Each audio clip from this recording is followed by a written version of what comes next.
Okay, let's get started. This is Module 1. Today I have one goal in mind, just one.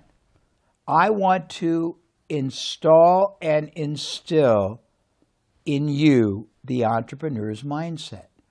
I want to take you from wherever you are right now mentally to a different place, to a different mental model, a different paradigm, a different way of thinking about yourself and about this vast world around you in Japan and the rest of the world. I want to show you and I want to teach you how to think, act, and transact business like an entrepreneur, because I'm going to transform you in the rest of the modules into a successful entrepreneur. So let's start with the entrepreneur's mindset. It is different. It is more animated, more excited, more passionate, and more possibility-oriented than that of the employee. The entrepreneur's mindset starts with a burning desire to create something of value, whether it's a product, whether it's a service, whether it's a business, no matter what the field. It's the ability to look at an industry and see a gap, to see a hole, to see a weakness that can be filled by you more purposely, more advantageously, more beneficially than the people doing it now. Or it's your ability to learn to see opportunities that aren't being successfully met. Or it's your ability to see areas and ways that you can help people in other businesses be more successful, more productive, more profitable, more effective, less stressful. It's the ability to understand the concept of value creation. So let me explain. Most people don't even know this, but in our lives and in business, we are rewarded and we are successful in direct proportion to the problems we solve for others, the quantity of problems, the quality of problems, the significance of problems, and or the opportunities we create for others. Interestingly, just like you may have started out before you began this course thinking your life was purposeless and limited and helpless and hopeless, many consumers, particularly in your country, many business owners, independent ones, entrepreneurs in your country, don't think they have a lot of options, don't think they have a lot of possibilities, don't think they have a lot of alternatives that they can do to be more successful, to be more profitable, to be happier. So you have a world of limitless possibilities to choose from. But the key to it all is, as an entrepreneur, your job is to add more value to whatever area you decide to focus on. And you have infinite areas. We'll go through them through these modules. But it's to be able to go into an area with your business and add value, bring benefit, make people better off because your business or your company or your product is in it. Also, and I think this is something very powerful, just like you as a young adult may feel or may have felt, I hope you don't now, because I'm going to be your ally, I'm going to be your advocate, I'm going to be your champion, I'm going to be your supporter throughout this process, and I'm the one who believes in you more than anyone, because you can do it. But just like you felt helpless and hopeless, a lot of other people that work for other companies feel helpless and hopeless and purposeless too. So as an entrepreneur, before you even get started, you have to make some decisions because you do have choices. Many business owners in Japan, the choice that they make is to allow people to continue working in a very unsatisfying and a controlled environment. I'm not passing judgment. I'm only saying that the entrepreneur you want to be is going to be passionate, purposeful, possibility-oriented, and the people you bring into your business, whether they're young or old, whether they're untrained or specialized, your commitment is going to be to continually grow and develop them and give them an environment where they are excited, where they are contributing as well. Because when you do that, passion, excitement, commitment is operating and driving great success. So you want to be a value creator. You want to basically grow and develop other people. You want to be able to add meaningful value by solving problems or creating opportunities for the people that your product, service, or business contributes to. You want also to be a multiplier and not a diminisher. Very important. What is a multiplier? A multiplier is someone in business, an entrepreneur, who, through what they do and how they do it, makes everything better. They make their clients feel better. Their product or service makes their client's life better. They bring a higher state of qualitativeness to the product, service, or industry they operate in. They have a greater respect for their employees and also for their clients. They grow their industry by being more innovative and by continually improving the service. They respect and appreciate their clients, their vendors.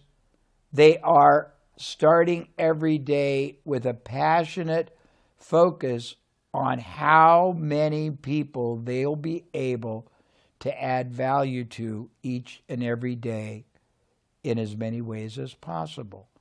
A multiplier tries to multiply the impact their company, their product, and their service makes in the market. They never look at it as a commodity. They are not competing because everyone else is really operating with a totally flawed mindset. Most everybody else in whatever business you decide to go into, or whatever field you decide to go into, or whatever product or service you decide to go into, will be operating as if they are a shoe store, or if they are a restaurant, or if they are a IT consultant. You will go into it with the mindset that you are a creator of value for others. You are a transformer of a more productive and rewarding outcome, that you are adding meaningful and more significant value through your company, product, or service than anyone else, and you will care more about the people you serve, including the employees who serve you and who you serve, and you will all come across to your market so powerfully different, so positively significant, that your business will go, woo! Not instantly, but over a very rapid period of time. Number 3, as an entrepreneur, you take the negatives in any situation and you turn them into positives.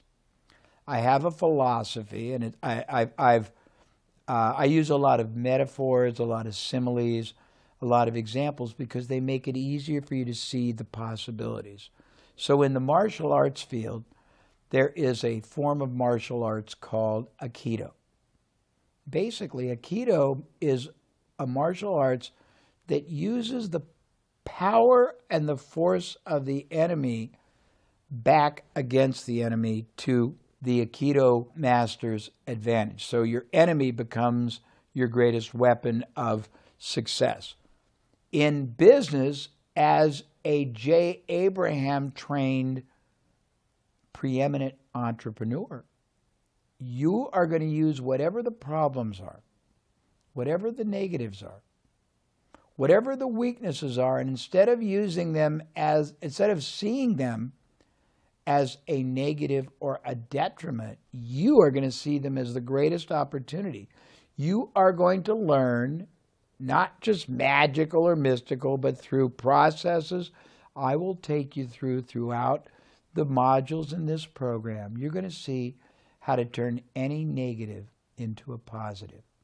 For example, we will show you how having no resources, no money, is not a negative. It can be a great advantage because you can find other companies who have an overabundance of resources they are not fully using and arrange ways to partner with them.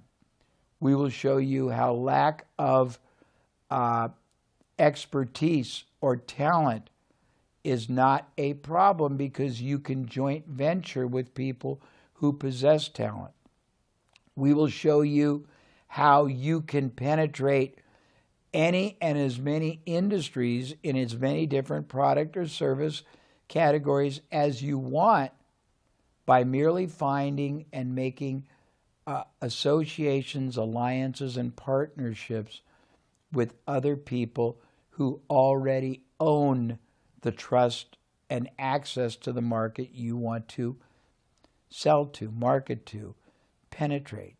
We will show you how to ethically leverage up, meaning harness over 100 different elements of other companies' resources.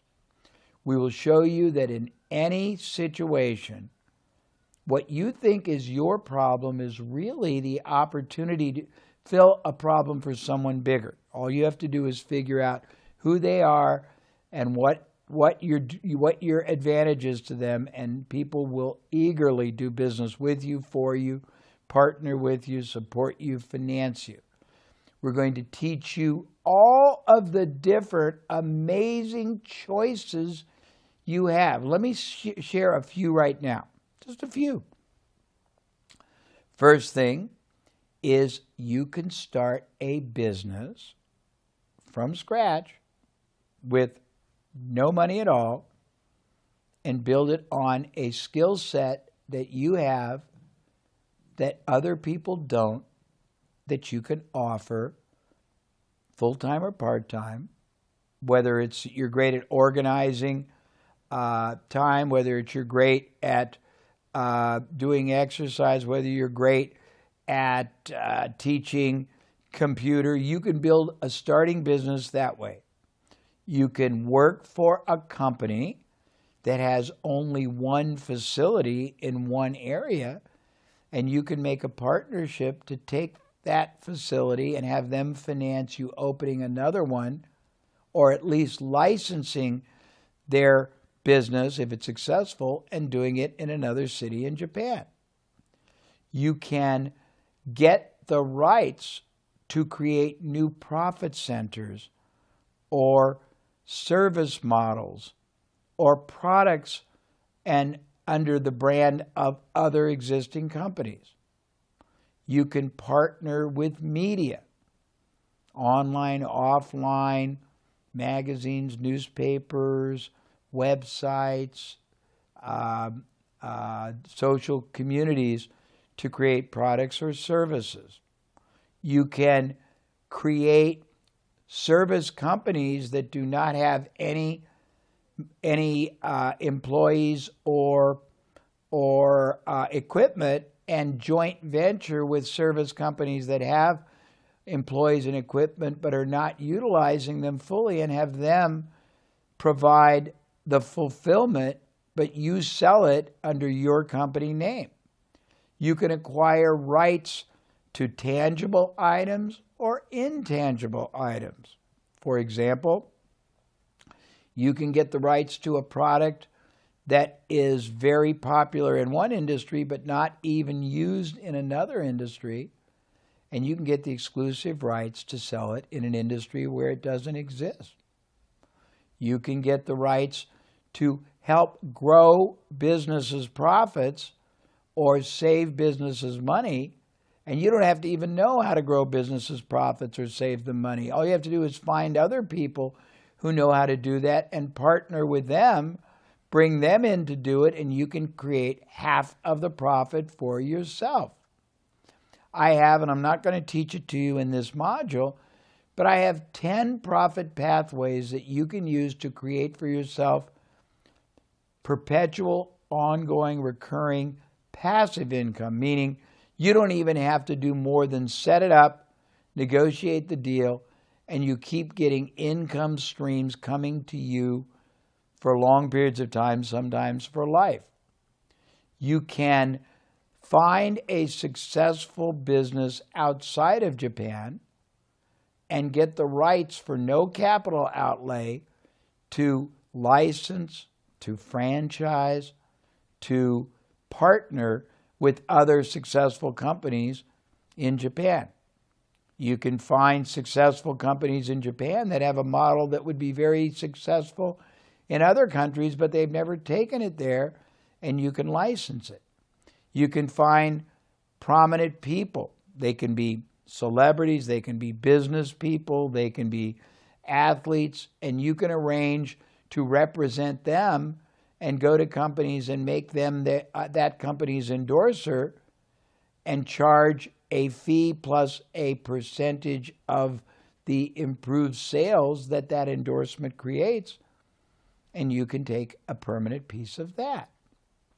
You can go to businesses and purchase them without any initial capital by paying the owner out of the future earnings and the growth you create and the extra profit you generate.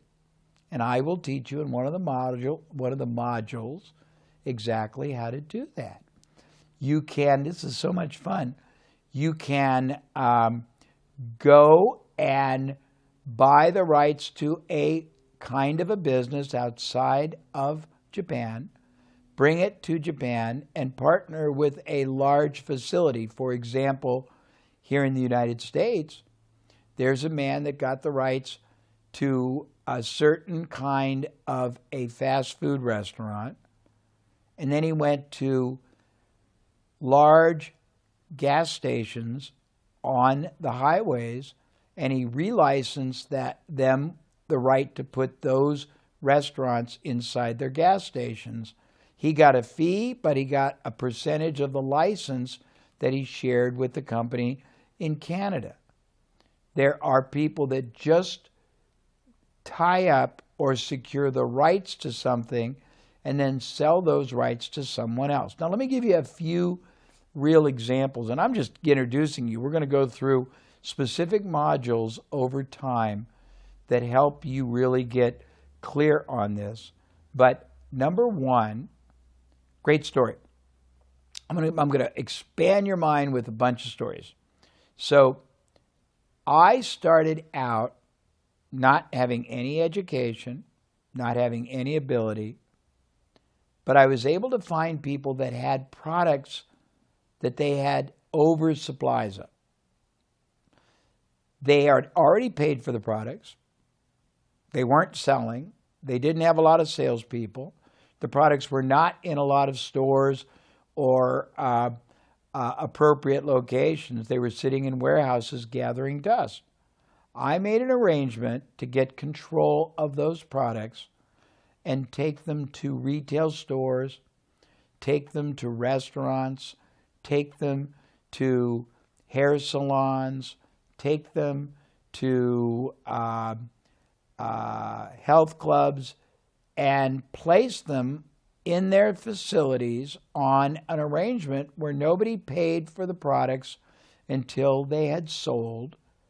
And when they paid, they got to keep a share, I got to keep a share, and the other company who had the product in their warehouse got to keep a share. I did this about 10 different times. The first time I did it, I had no money, no skill. I had no capital to pay for the product, but I was able to get control of $500,000 worth of product in one category. I was able to set up arrangements with 40 stores who sold it for me, and I started making $4,000 US a week, every week, without any investment starting 3 weeks later. I did it again with a totally different product that I put in drugstores all over my city, and I started making $4,000 every 2 weeks from that one. I did it with another product that I was able to take to media, and I made $50,000 a month doing that. And I'm going to teach you all the ways I did it. I was able to get the rights one time to a very large publishing company's subscriber list. And because you have privacy laws, don't misunderstand. They did not give me the list. I created a new profit center that sold complementary products and services that were naturally appealing to the same interest of the people who were subscribing to their publications. I got to use their name. I got to advertise it through their magazines, through their newsletters, through their e-zines, through their website. And I made the first year $8 million. $8 million, and I had no money, no capital, but I was able to use their distribution. But I added value to them because they were not doing this, and I was able to do it for them. Let me tell you some other stories. A very good friend of mine got started in the flea market business. And the flea market business is a form of a bazaar where you get a very large open space, and on weekends, these spaces have all these vendors that are selling products, food, crafts, etc. You have to have a location that's big enough that you can sell 100 or 200 booths. A friend of mine found one of the largest sports arenas in Los Angeles that was only used through the football season.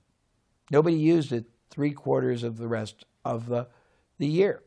It was vacant, but it had parking for 80,000 people. It had land that could accommodate probably 100,000 people, and he got the rights to use it as a flea market, a bazaar, for no money down, but for paying the owner of the sports arena a share of the revenue. Once he had that agreement, he went to a professional company that was the national leader in doing flea markets and doing bazaars. They knew how to set them up. They already had hundreds of vendors. They just didn't have good locations in Los Angeles. He had tied up and had a long-term contract with one of the prime and most desirable locations in all of Los Angeles. He didn't know anything about being a flea market operator. He didn't know anything about selling booths. He knew nothing about anything getting regulations, but he had control of the location. So he went to the big company that was the largest in the nation, and he made a deal where they agreed to run the bazaars and pay him a percentage that was double the amount he paid to the landowner. He made millions of dollars just by being smart enough to tie up the land. There's another company, very smart. They go around and they find designers or athletes who used to be very, very, very popular, but are not as popular anymore, but still have a respectful following. They get the rights to their name, and then they license those rights to other companies for products, for services, and they get a royalty. And they split that royalty with the celebrity or with the designer. I had another friend, and this was brilliant. He would go to companies that did everything from sheets and pillowcases to containers that you would have in your kitchen for holding rice or flour, to plates and cups. And he would offer to create designs for those companies. And his proposal was, test the designs I create for you against the products you have with no designs. If the ones with designs sell a lot more, give me 5% of the sales. And he was very good at creating designs that made a bland white plate now a very beautifully designed plate, or a white sheet now a beautifully designed sheet. And sometimes it would double the sales, and he would make millions of dollars. Another man wanted to drive Porsche automobiles all his life, but he could never afford one. He found out a Porsche auto dealer was for sale in a smaller city, but he couldn't afford the $1 million down payment. Instead of seeing that as a problem, he realized there was another opportunity. In the United States, car dealers can allow people to drive what they call demonstrators, meaning you can take a brand new car and for 3 months maximum, somebody can drive it and it's still considered a new car. It uses special plates and it's not registered as sold, and it goes back to the dealership. This young man who wanted to buy a dealership did not have the $1 million down payment. But he knew there must be a lot of other Porsche sports car enthusiasts who really wanted to drive Porsches and didn't have the money to keep buying new ones. So he ran an ad in the paper. The ad said, I can give you a brand new Porsche to drive every year for the rest of your life. And instead of spending $100,000 every year for a new one, pay one time $75,000 and you'll never pay another penny again. And he got 200 people to respond. And what he did, he said, if you give me the $75,000, I will use your money together to buy a Porsche dealership. As a Porsche dealer, I can allow you to drive a demo for 3 months every year for free. I'll take it back and give you another one, and we'll keep doing that.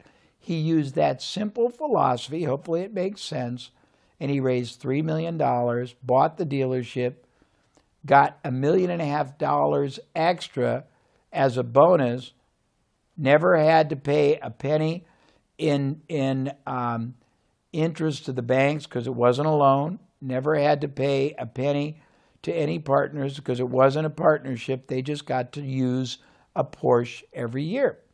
I had another friend, and this was incredible. In fact, this is a great story. In the United States, one of the most successful cruise lines, boat cruises, is called Carnival Cruise. When Carnival Cruise first started out, they didn't have any money. The owner was able to get control on a lease. He didn't have to pay any money of an old, ugly cruise ship that had been in bad repair. It still worked, but it looked ugly. The owner didn't have a lot of money. He could only afford to paint one side of the cruise ship, which meant whenever he came in to a port, he had to come in on the pretty side because the other side was ugly and rusted. It had 400 rooms, but he rarely sold more than 100, meaning he had 300 rooms that were unsold every time he went out on a cruise. His rate at the time was $1,000 a cruise for a room. That meant every time he went out every week on a cruise, 300 rooms worth $1,000 apiece were unused. That also meant that he had $300,000 a week in potential buying power he was not using. He got the idea of trading, of exchanging the unused 300 rooms every week to magazines and newspapers and television stations and websites for advertising. He would get the equivalent. If 10 rooms would sell for $10,000, he would trade it for $10,000 worth of advertising. He ended up getting tens of millions of dollars of advertising free in his first year. He was able to fill the boat with paying clients. He was able to buy new boats, and from that strategy, he built a multi-billion-dollar company. A multi-billion-dollar company. I have helped people buy their employer without putting up a dime. I have helped people buy 2 or 3 small businesses in the same field and then put them together where you get economies of scale, meaning each business had a bookkeeper, or each business, if it was a dry cleaner, had a presser and a delivery. But if you put 3 together, you only need 1, and you can eliminate 3 or 4 of the jobs and end up literally with a whole bigger amount of profit. I have helped people get the rights, like in the United States years ago, I helped a person get the rights to infomercials before they were ever offered in Australia. The people in the United States spent millions of dollars creating infomercials. They spent millions of dollars developing products and producing them, but they only ran the infomercials in the United States. My client went to those people. I guided them.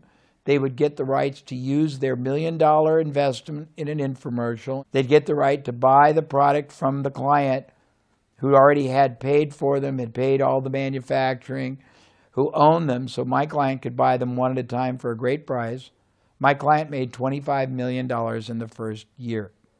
Now, the stories I'm going to tell, the examples I'm going to give, the different pathways I'm going to share in the new models and modules we're going to go through will teach you not just ways to make a lot of money, but ways to start out and build in a very safe, progressive way.